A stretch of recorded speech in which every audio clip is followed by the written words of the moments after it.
हजरत अबू सईद रवायत करते हैं कि नबी पाक साहिब-उल-औलाद सल्लल्लाहु अलैहि वसल्लम ने इरशाद फरमाया कि हजरत मूसा कलीमुल्लाह अल्लाह ताला के ऐसे जलील उल कदर पैगंबर रसूल हैं कि जिनको अल्लाह ताला ने रिसालत भी अता फरमाई है और अल्लाह ने उन पे तौरात जैसी अजीम किताब भी नाज़िल फरमाई।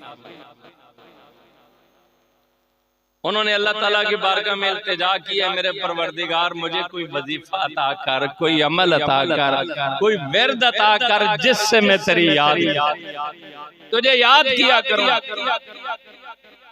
अल्लाह ताला ने फरमाया मूसा ये पढ़ा कर ला इलाहा इल्लल्लाह, ला इलाहा।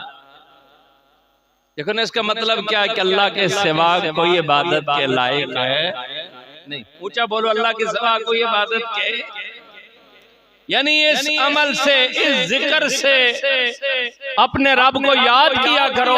तो मूसा अलैहिस्सलाम ने कहा या अल्लाह ये काम तो तेरी सारी महलूक करती है, मुझे कोई अलग वजीफा बता।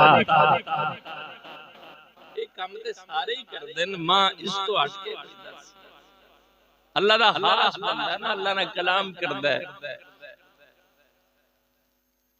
तो अल्लाह ताला फरमाया मूसा सिवाय मेरी जात के सातों आसमानों और सातों जमीनों में जो कुछ है वो तराजू के एक पलड़े में रखो, दूसरी जानब फकत ला इलाहा इल्लल्लाह रख दो, मुझे मेरी जात की कसम वो ला इलाहा वाला पलड़ा भारी हो जाए।